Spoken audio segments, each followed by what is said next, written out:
I welcome you all to the 10th and the final chapter of Why Fashion Matters today. It has been a beautiful journey since December 2020, when we started a journey of telling stories of true personalities, visionaries, who made the difference in the world of fashion in today's time. All of them have routed a different path due to the pandemic and made changes which are extremely visible in today's system of fashion. It is incredible how people have regained momentum, regained faith in the community of today, and have built each and every moment, piece after piece, to recreate the magic of what fashion is. I've been extremely lucky to have had visionaries who've spoken of their hearts, their journeys, have been extremely true to what they've done in their lives, why they have reached where they have today. And it has been such an humbling experience for me and all the people at the Design Village. One of our speakers has been so privileged to have had this opportunity to create a difference in a field which very few of us know of. Our speaker for today, Ms. Devika Narayan, is one such example. She has been a path breaker in creating homegrown and sustainable practices in the weddings of the country. She is the only wedding designer in the country who is so humble and yet creates profound differences in lives of the people who come to her to get married. It has been a journey which has, of course, not been easy because nothing that you do comes readily on a platter. But what Devika has given to us in the last 6 years is a legacy which is far more difficult to sort of comprehend and also to overtake. On that note, Devika, I really welcome you to Why Fashion Matters. It is an absolute honor and pleasure to have you. Thank Thank you you for so being much. here, Devika. Thank you. Devika, before we move on, I had written something about departures a few years ago, and I thought it would be very befitting at this moment of today to share those and take this session forward accordingly. Departures and arrivals, they are the dichotomies of times. Church towers beckon the finale, those chimes. Clocks rust and gongs accumulate sand. Were we fashioned to part ways, not withstand? The window gapes ajar, the gaze seems astray. The vision is clear till miles away. Did I see a manifestation, or was it just a figment of my imagination? Was it a blur, all of it?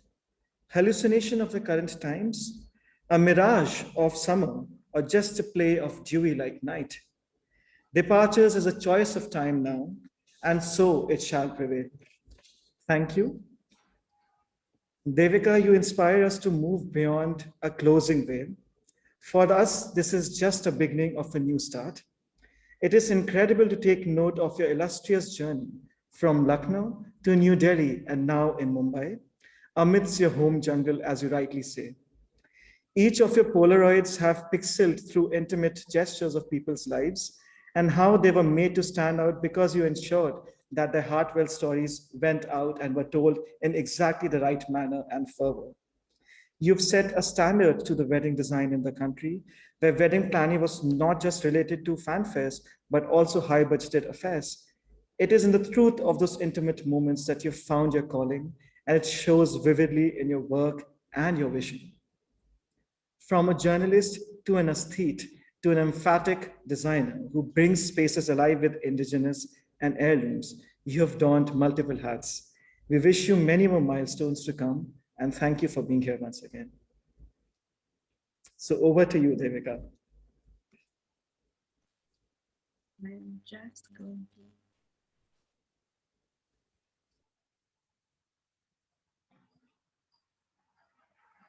Can everybody see what I have to show?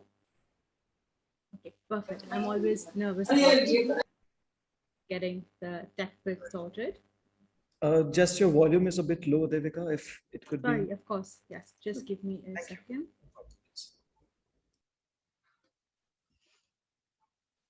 I want to say I talk softly, but that's not true. Okay. Is this better now? Much better. Thank you. Okay, perfect. Hello, everybody. I'm Devaka, and I figured that instead of telling you about what I do today, I wanted to show you what a day in my life looked like. I live the best day every day, and these are literally some of my everydays. Each day of my life looks radically different from each other. Some days I study markets, flower markets, sabzi mandis, phool mandis, and actually recreate them to form wedding spaces down to the tables, the textures, the colors, the fragrances that you would find in a market, like this particular one, which was created for a mehndi ceremony. Some days I build large exhibition spaces, temporary structures, literally in flat pieces of land, set against water bodies, set against literally the road. On other days, we restored an 1100-year-old temple, and we recreate what Diwali would have possibly looked like here over a century ago. For just one particular evening, we sort of rein in all the elements, all the details that makes a Hindu temple and recreate all of it. On other days, I interpret what is traditional and create setups that are not just setups or physical spaces, but actually showcase a worldview, showcase the ideas of a bride and groom who don't want a traditional four-pillared mandap, or who want something more contemporary, or a bride who wants to walk and dance in her own barat. Some days I tell stories through spaces, like this particular wedding that was created for a groom who's obsessed with insects. He owns Pest Control India, and he wanted a wedding which depicted his love for insects. So we actually created a space inspired by his love for all kinds of insects and pests which are good and bad in his sort of world. And these are just bits and pieces of those things. On other days, I do something slightly more, like this particular wedding, which was created for Amir and Afsha, who met in Srinagar and who wanted their wedding to sort of honor the city where they belong and where they fell in love with. And so we recreated an entire wedding entirely sourced from Srinagar, using bits and pieces that are available there to tell the world that Srinagar is a beautiful place and you can go there. It's safe, it's magical, and these are just bits and pieces from that wedding, which were made sourcing local handicrafts, sourcing local flowers, local details. And on some days, I create spaces that are experiences in themselves and create absolutely fantastical stories, which are almost a figment of our own imagination, even. Like this particular Mehendi, where the bride walked into me and said, and it's a rather bizarre thing to say that I should have been born 100 years ago. I think I should have been born as either Mary Antoinette or Gayatri Devi. So we actually created a function for her.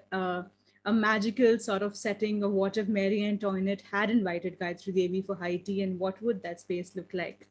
Um, on some days, I wake up at 5 a.m. in the freezing cold weather of Kashmir, get into a boat, head out to find that only one boat in the Dal Lake in search of the perfect flower which completes my design. This is me really happy at the end of the day after I had woken up at 5 a.m. and found my perfect Nargis at 7 a.m. and then using it as part of my decor. Sometimes I actually grow my perfect flower, the perfect flower specified by the correct shade of color, stem, head size. On other days, I make dreams come true for people like these. I reuse, I recycle, I repurpose. I dabble in age old crafts and give them a modern perspective, like this giant elephant that is part of the Dhaka New Year parade. And I find it extremely cool because normally when you look at elephants, they're all fat, bulky guys. But this particular one had such sexy legs. I was completely obsessed with him when I saw him. And I knew that I had to give it a more modern sort of perspective in a space. Or here, where we've used age-old art practices like the Chanapatnam toys or Kalamkari, which have been reinterpreted to form a beautiful Mehendi space, or Ikat, which is one of the most beautiful textiles out there to create a space. On some days, we're more ambitious and we try to change the world one small act at a time by creating spaces that are mindful and sustainable. Um, when we evaluate the cost to create a certain space, we rarely sort of account for what we call the externals, which is the energy spent on transport, water required to grow the food, the sheer amount of waste that is generated at the end. So we have something really ambitious, which we call the 100-kilometer projects, which are sourced and produced within 100 kilometers of a particular venue. by local artists, by small businesses, which not just fuels local economies, but also but also saves a lot of energy. So this is just one of our more ambitious 100-kilometer projects, which is in Jaisalmer. And this was back when you couldn't even fly to Jaisalmer. You had to fly to Jodhpur, get into a car, and then reach Jaisalmer. So we found block printers there, local artisans, local potters there, to create this mehendi ceremony. On other days, we sit for hours and fill cushions. This is the more real part of my life. But almost every day, I lead a bunch of creatives and designers, much like yourselves, at a multidisciplinary, spatial, experiential design firm. And I do all of this without knowing how to draw or a degree in either business or design. Um, in rather simple terms, I design weddings. For me, my craft is a medium or a sort of language to encourage public conversation and create positive change. Um, I use weddings as a sort of a medium to have conversations about things that matter to me, to bring people together, and to make the world around me better. I want to take you all through a little sort of a passion project that we have designed, and take you through some of the things that we've done together. But you will have to give me a second because, as always, at always the right moment, technology sort of fails you, as it has with me today. So please give me one tiny second.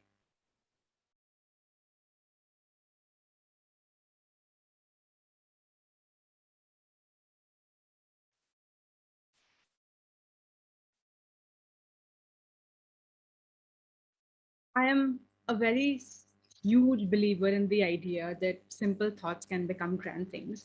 And today I wanted to take you through a journey. Sorry, can you all see anything?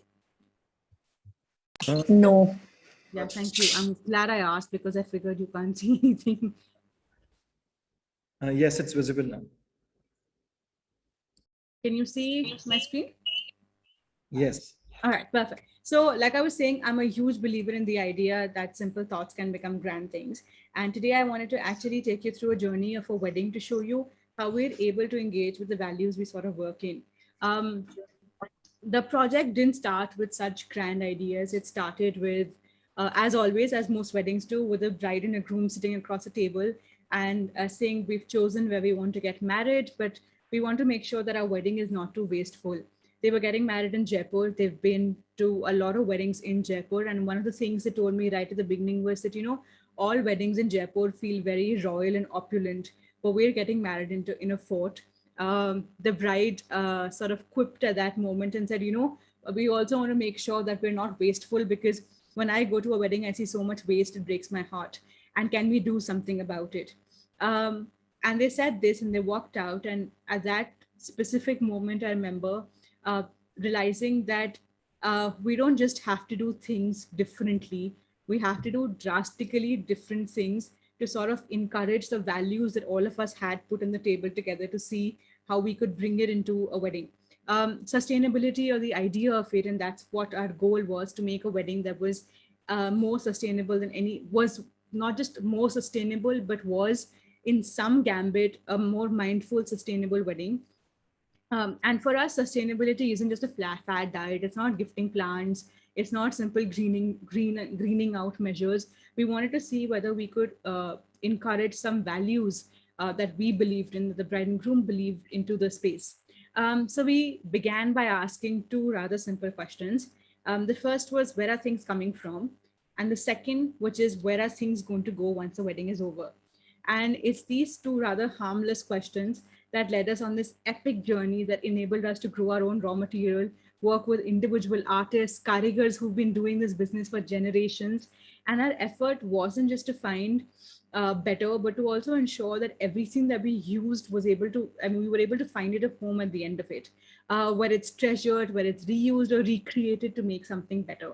So with this little sort of dream project, we began our little journey by identifying the prevailing craft practices of Jaipur and drawing inspiration from them. By incorporating the local elements as the main components of the design, we were able to proceed towards a more consciously designed space. Um, My first trip I made to Jaipur for this project, I didn't even go to the venue. I wanted to go and see what the block printers work like, what their systems were. And that's when we stumbled upon these beautiful sort of large structures where fabric was just being dyed, or these beautifully open, well ventilated, sunlit rooms where people were just block printing. Um, we then identified key areas that we would rethink, and these elements sort of became the driving force and eventually dictated the design of the entire space. So we saw what we could do with the space, how we could reinterpret the way we use the space, how we could reinterpret and think of more structural details that would light and provide shade and cover, because this was in December. Uh, it was cold and we had to figure out how to light the spaces. We wanted to engage with textiles and flowers and paper that is normally used for printing, for invitation cards, the menus, the food trucks, and see how we could sort of rethink the materials we created this with, or truly rethink even their purpose. Um, this is just an overview of what the entire space looks like. I don't know how many of you are architects here, but this is a top view plan of the entire space. Um, and the idea of how people use spaces really fascinates me. And each area of this beautiful property in Jaipur was carefully thought through to create dynamic stories for guests to engage with. What spaces they're going to go, where, what are they going to do at different points of time. It was almost a 1,500 guest wedding. Will it feel like a large carnival? Will it feel like a mela? Will it still have a sense of sanctity to it because people were coming for a wedding?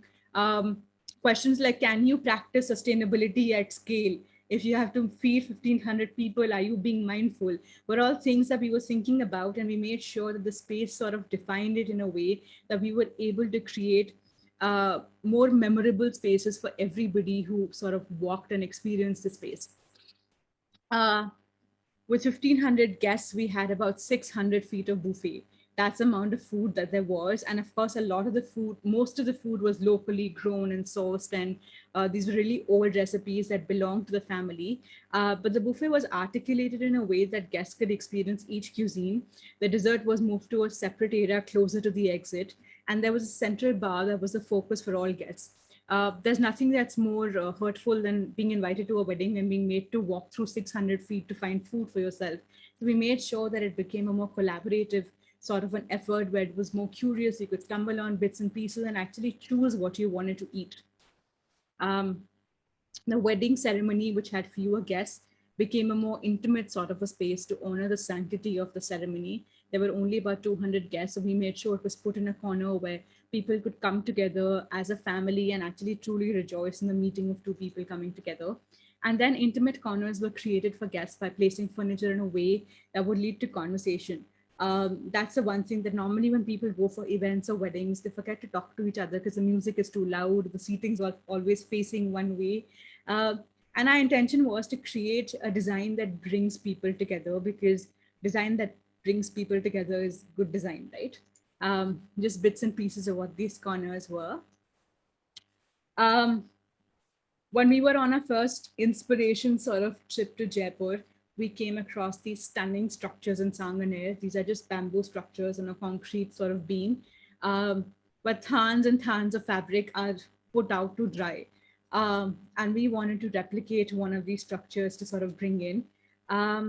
So 9,000 meters of fabric was draped over the desert to create an installation inspired by the man-made structures of Sanganer. A team of local dyers spent 2 full days carefully draping it over a modern installation using local techniques that have been used and passed for generations. The two gentlemen who were draping the structure thought I was completely out of my mind, because they couldn't fathom for the life of them why somebody wanted to dry fabric for a wedding. But for me, it was so interesting that this is an art that you never sort of see in trend magazines, but it is truly a skill to be able to climb onto something that's 30 feet and create a space that would take the weight of that much fabric. And of course, Aman was kind enough to pledge all of this fabric to the local school over there, and they actually now have uniforms. They send me the sweetest photo of all of them in uniforms made out of this fabric. So these are just some of the initial drawings and what the structure eventually ended up looking like, and just to sort of show the scale and the amount of fabric that was used to create this particular installation. The Arila Fort and Bishangarh helped us grow practically all our centerpieces. Bajra, wheat grass, and mustard are all staples in this region. And they were used around the mandap to create arrangements on all the tables, just bits and pieces of what local flowers could look like and how you can create spaces without imported flowers. Um, I learned sometime in 2017, 2018 that floral foam is almost entirely non-biodegradable. So we created wooden troughs with chicken mesh to recreate all our bajra fields.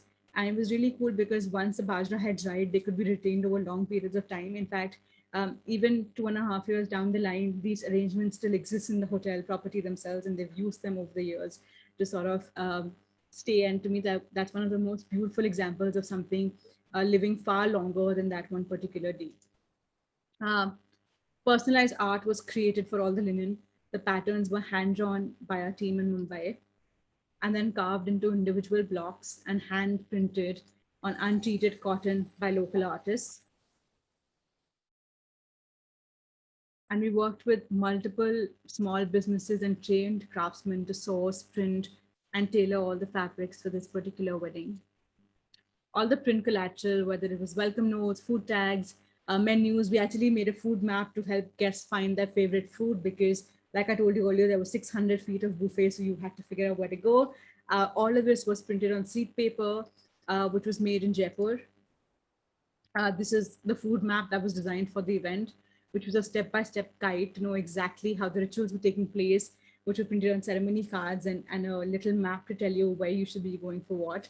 And all this sort of paper has now bloomed into the most beautiful bush of marigold that outlines the perimeter of the fort in Vishnugad. My hope really is for a world where people start putting people first, where spaces are designed for people, where we think about what we're going to make and who we're going to make it for. And it's a rather simple mission that we achieve at DNC, one wedding at a time. And we sort of have proof that we make weddings that are thoughtful because we have the proof in photos like this, which is of a bride walking in and seeing her decor for the first time. And this is truly what keeps us going as people and as company and as creative people. And this is us. Thank you. Thank you so much, Devika. This has been such a splendid and such a beautiful journey and so honestly scripted. And this wouldn't have been better. So thank you for sharing that. And beyond weddings, Devika, you love to write and also create this magic with the spaces around you. If you could share something about that. I think writing is a default. I trained to be a journalist, so it's the only skill set I possess, and I use it in all forms to from writing emails to writing Instagram captions to expressing conceptually the ideas I have for spaces just by writing concept notes for them.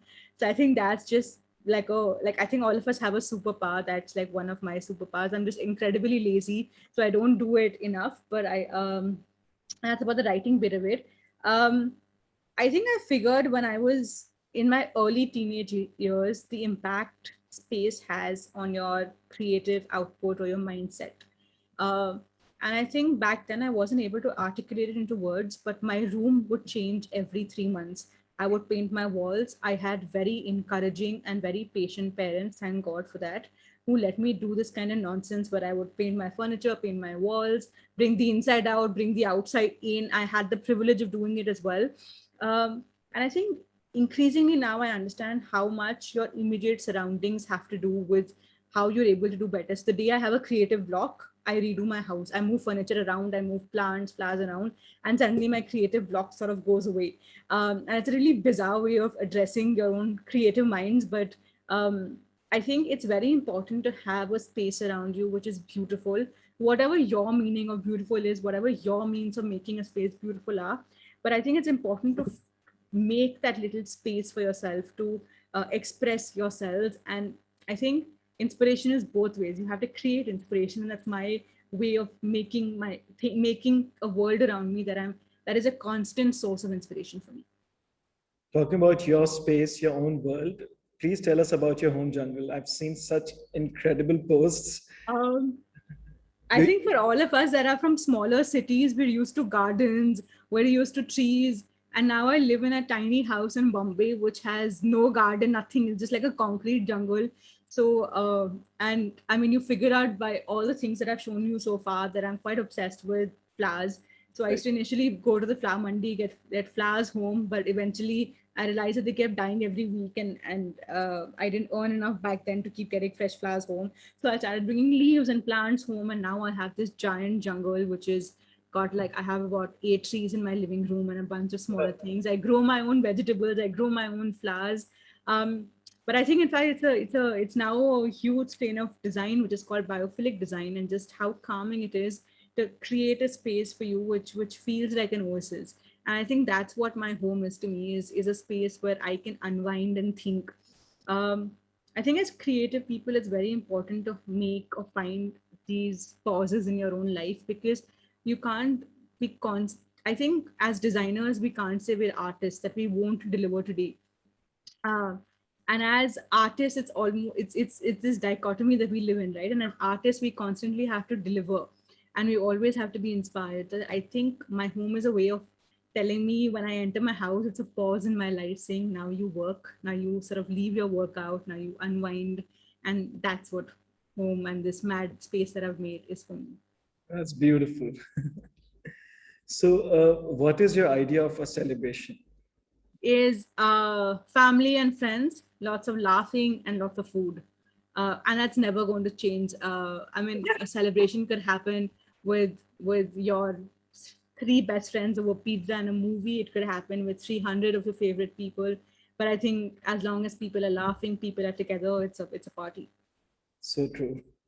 One last question from me before I pass on the baton to my colleagues. Why does fashion matter to you? I think it's a great form of expression. And I think we forget that it was the foremost purpose of it, right?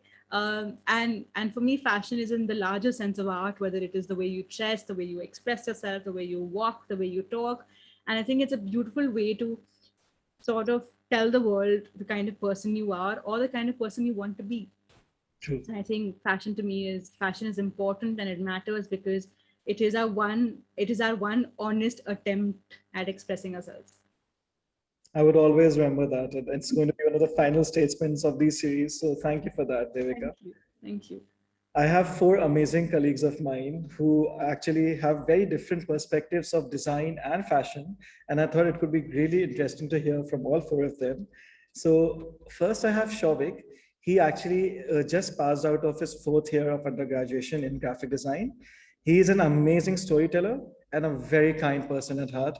And I really thought that Shovik could ask a question which would take a departure from usually what I ask in these series. Thank you. I'm currently lusting after Shauvik's bookshelf, so you'll have to give me a minute, Shauvik, because Sure. that behind you is the pause we need in our lives. That's all right. It has been an absolute pleasure listening to you. Thank Thank you so much for being here with us. So my question is something which is, as Vatsal mentioned, quite like away from how the kind of conversation we lead here. So as the saying goes, to err is human. There have been countless occasions where human error has led to the creation of something substantial and something meaningful. And I'm sure you too might have come across something like that in your field of work. How do you respond to that? I think human error is, for me, is art. It really is because, and I reconfigure it to my particular surroundings. For me, all our designs are collaborative efforts, right? It's a collaboration of not just me with my team, but also the people who actually make those things. And very often, the most beautiful things have come out because either there was a miscommunication or something wasn't available, whether it is a certain color of paint.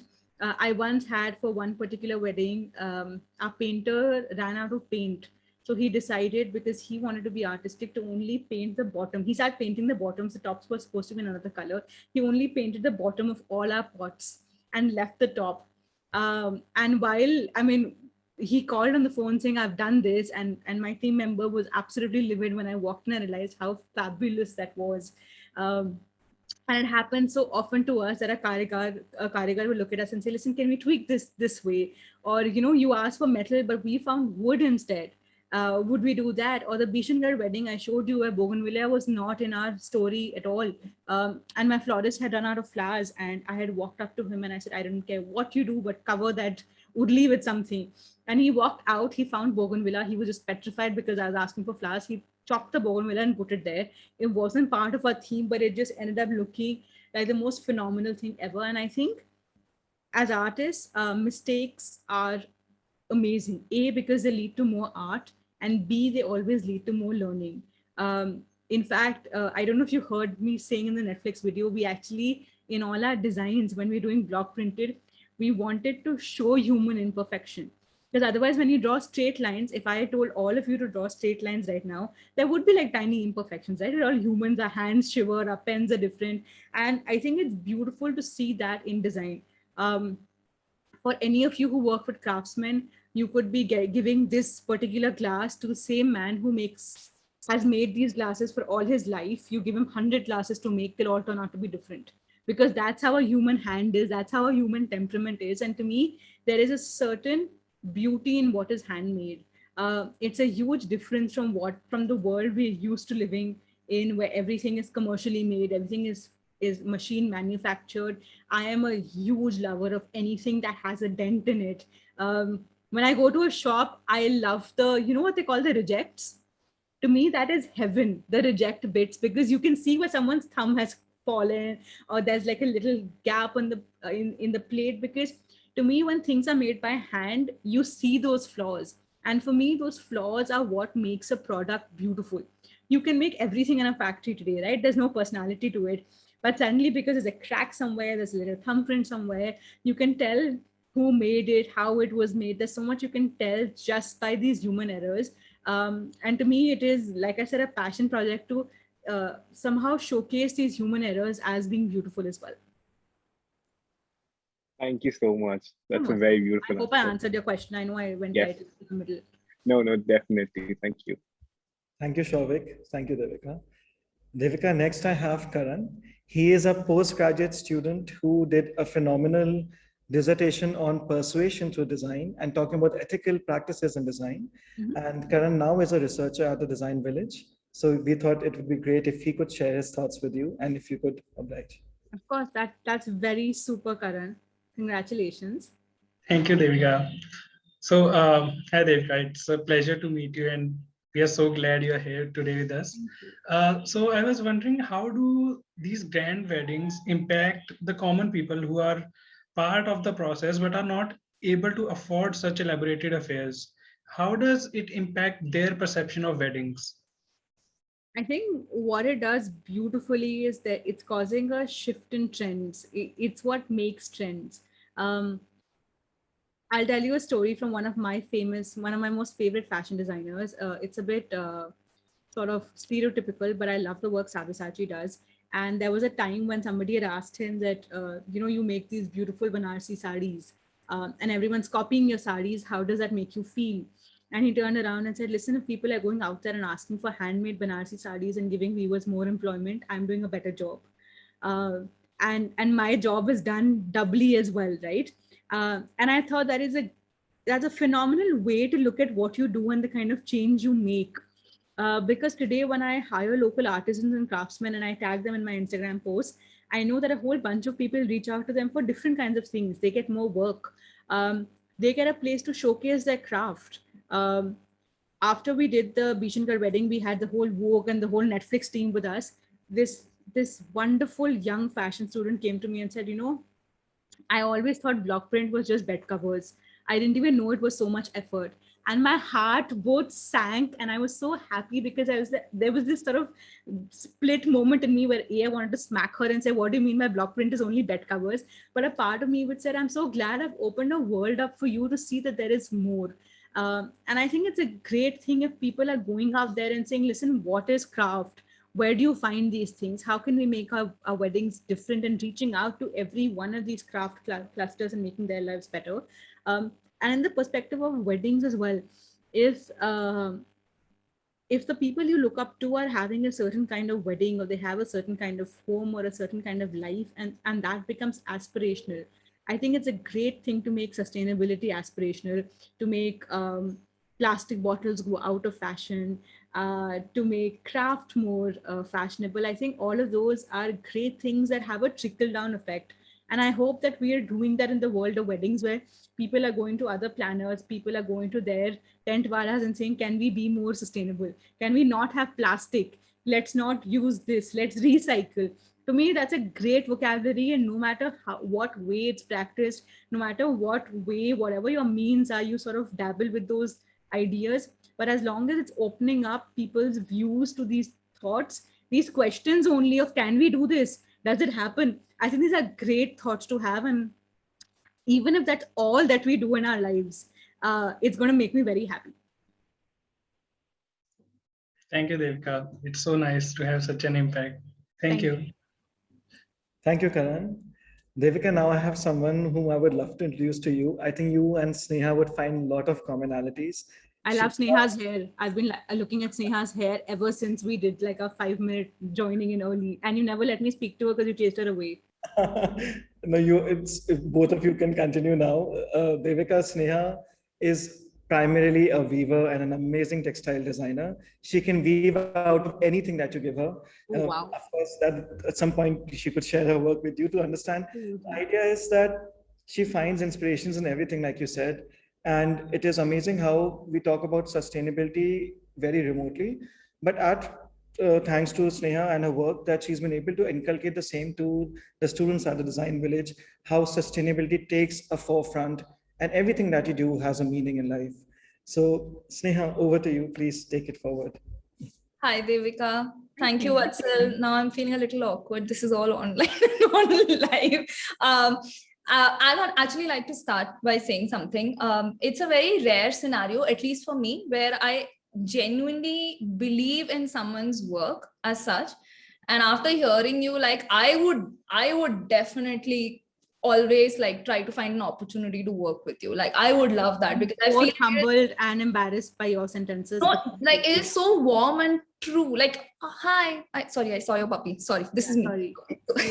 He has fever today and he's just being dramatic. I just hope he calms down for another 20 minutes. Sorry. No problem at all. So yeah, like I genuinely, I felt like it was so real and so true and so warm. Like I feel jealous that I'm not a part of that community, like Devika, Narayan and company. It's more, for me, it's more like community rather than company. It's like the whole family together, and I feel jealous that I'm not there. Okay, apart from that, so my question, sorry, we're kind of hard pressed against time. So I have so I work with a lot of waste. So I'm just wondering about something, when you look at wedding, it's become something which is, like you said, something very grand and people want the world to know and, things like that. But you have this ideology, like, let's say, about reusing everything from the wedding, right? So what I want to understand is, has it ever happened where you wish like, yes, please make it more grand so that I can reuse whatever is coming from this wedding even further and employ more people? So has that thought actually crossed your mind as such? Yeah.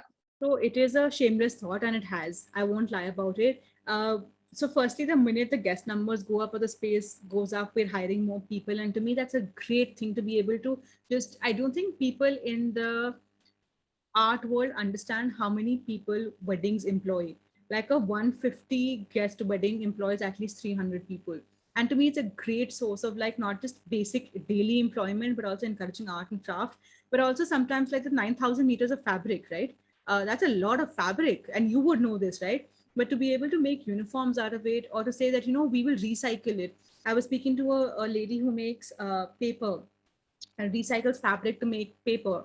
And she calls me and says, I don't think you understand how much fabric it takes to make so much paper, and we need hundreds of meters. And I was like, that's one tent for me. I can send you so much. I'm making a tent. I'll send you thousands of meters of fabric. It's not a big deal for me at all. And I sent her a whole truck filled with fabric. So I think what works for our advantage is quantity. And sometimes when you make things in bulk, they work out to be a lot more economical. They work out to be a lot more resourceful, and they also help save a lot more energy, right? Which is something we normally don't account for. For example, when we did the Bishangarh wedding, back then it was so new for us. I never counted for how much water we used, right?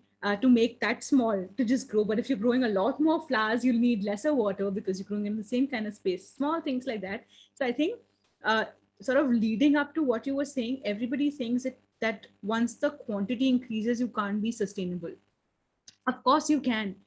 It is just up to, for me, design is problem solving, right? And that's the first step of problem solving, that the minute quantity goes up, you get to hire more people, you get to work from more people.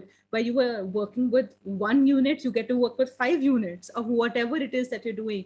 So I think sometimes, yes, it is very shameless where I say, yes, get call 100 more people because I need 100 more of things, and we get to use 100 more people as well. But I think otherwise also, I think it's constantly thinking that this dichotomy of quantity over quality and over sustainability, it is a marriage at the end of the day of seeing how you use your resources and how you work with the people you end up working with.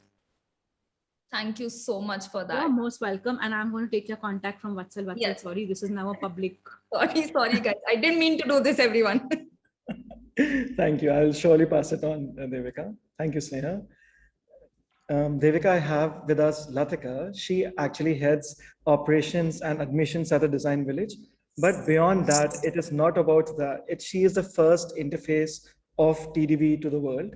And what she does in terms of communicating to the community of designers and future designers and telling our story of impacting life to design, she does it beautifully. So she is the pulse and the spirit of the Design Village. So I imagine this because, Latika, I'll tell you what I tell my business manager is that you're a relationship manager, and our businesses and our line of work is all about relationships.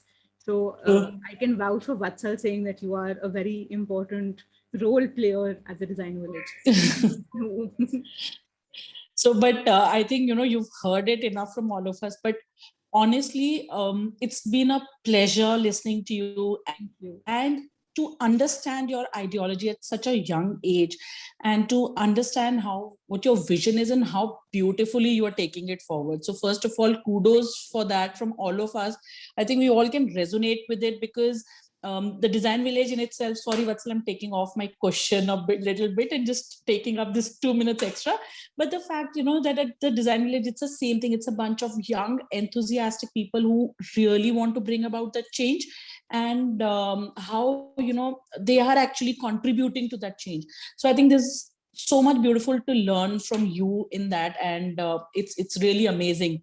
So what I wanted to ask you was that, you, from doing one of the so-called the biggest, big fat Indian, most glamorous wedding, Anushka and Virat, to being featured on Netflix for a wedding where the bride chooses sustainability. And, that's such a wonderful thing. Otherwise, brides would only be bothered of how they're looking, or, Correct. what Correct. their look is like. And to your own wedding, which has been a very private and yet a very beautiful affair, a very simple private affair. People in design, especially the aspiring students or designers, are so hooked on by glamour. What would you like to give them as an advice? Because you've been through, say, every situation, and what would be your advice to them on, how can they choose other things over the super glamorous world? Latika, I think it has all to do with honesty and being honest about, and I say this very often, is being honest about where you come from, and being honest about what you make of everything that you've brought together. I think a lot of my work shows a lot of where I'm from. I'm from a small city which is very culturally rich, where I've seen beautiful weddings. For me, art is a part of my life because karigars would come to my mother and grandmother and say, "We made a new booty. Can we show it to you?" I'm from Lucknow, by the way. Food was important. Like celebrations are important even till today. It was my mom's birthday in Lucknow yesterday, and in 5 cities, all of us had like mini parties on our own because you were all celebrating a birthday. But I think it's important to remember where you're coming from and be able to showcase it in your work. I think this need for grandness and grandeur only come when you're trying to one up the other person and saying, so and so is doing it like this, we should do it like that as well. I think the most beautiful things are made when you are honest about what you're making. And I say this very often, I'm not the best wedding designer in the country by any means. I'm not even the best space designer. It's just that I'm able to put in my work the values I believe in, which is why it looks like this. And there's so many wonderful examples of a whole lot of people in all kinds of design verticals, and where people are just bringing the values that they've grown up with, that they want from the world, into their work. And I encourage a lot of people. I would encourage more people to do that, versus just sort of following and saying, Anushka's wedding looked like that, so we wanted this. A really hilarious story is, and coming back to your first question of to earn with humans and things like that, is, at Anushka's mandap, there were lanterns hanging on the ceiling, right? For me, they were a last minute addition because the mandap was looking empty, and my florist walked in and said, "Can we hang these lanterns?" I was like, "Yeah, hang them here, whatever it is. The world is ending for me right now. Hurry up and do whatever you want." Today, they are known as Virushka lanterns, by the way. People go and ask for them as Virushka lanterns. And I find it hilarious because when I was trying to get those lanterns, someone looked at me and said, "Listen, you want the Virushka lanterns?" And I was like, "Is that what they're called?" And they were like, "Yeah." And I was like, "But they're called hexagonal lanterns." They're like, "We don't care. We call them Virushka lanterns now." So I think for us, we weren't trying to copy anybody or saying we should have something or whatever else, right? I think if you're out there to make people happy, and as designers, that's the other component of it, right? You're like, for me, I'm constantly sitting on this little hedge where I'm an artist and I'm a service provider as well. So I have to do justice to not just my own creative processes, but also help someone else live their best day, or whatever their version of their best day is. True. So I think for me, I'm doing this little sort of like this tilt dance, that I'm walking on two little stilts and trying to do a balancing act out of it.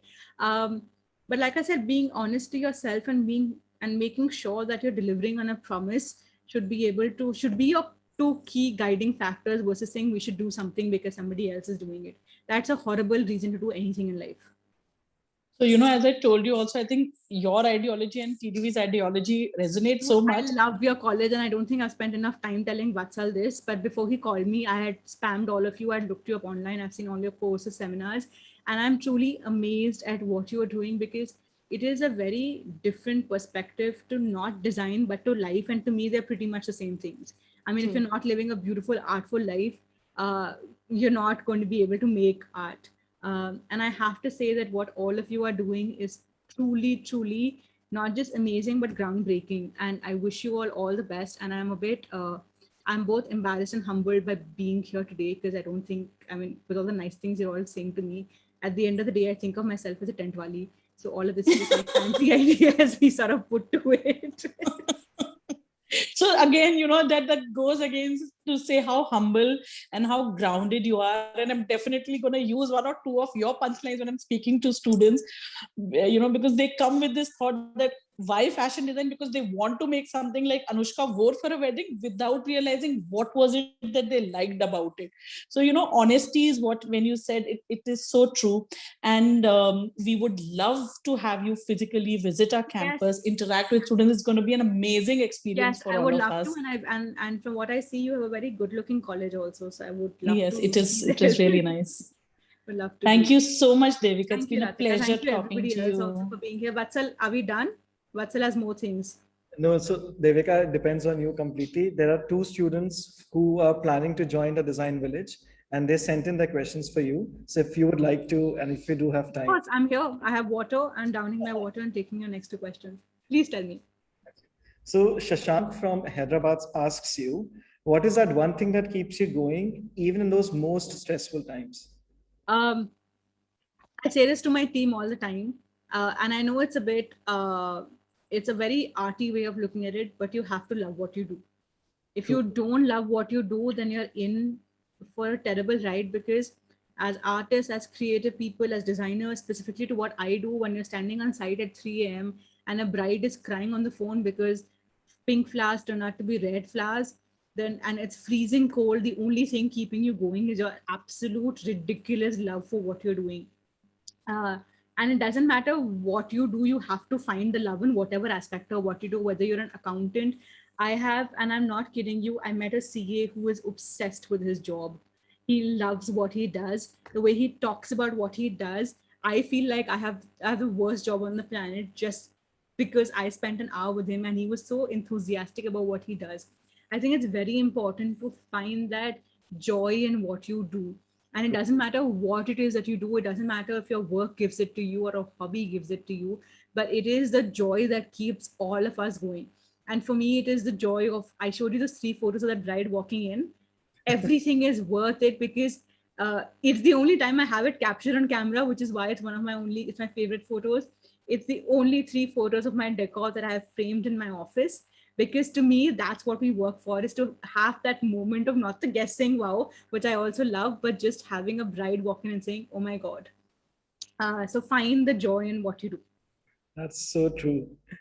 Last is Anshu. She is from Gurgaon. She asks you, which is the most important part of designing the wedding for you? I think it has to do with understanding who we are working for.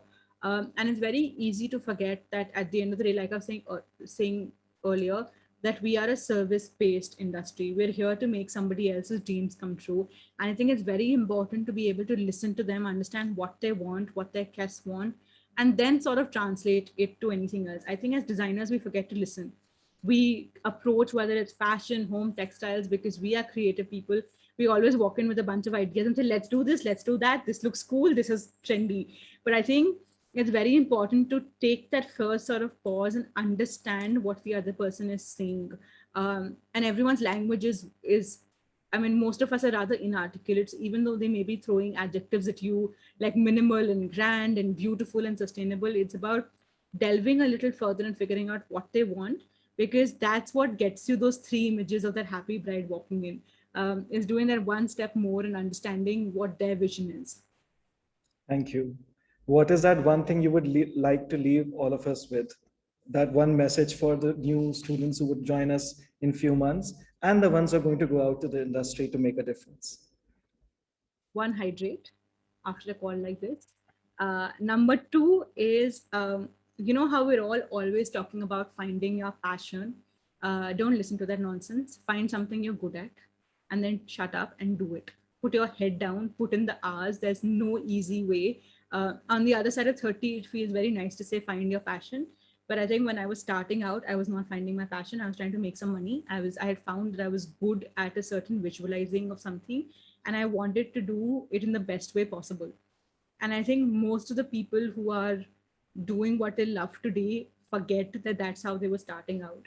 So don't give into these ideas of living your best life and having work-life balances and doing and chasing a passion and thinking it'll make you money. It makes you no money, guys. At least not in the first many years. But find something you're good at and figure out a way in which you're going to excel at it.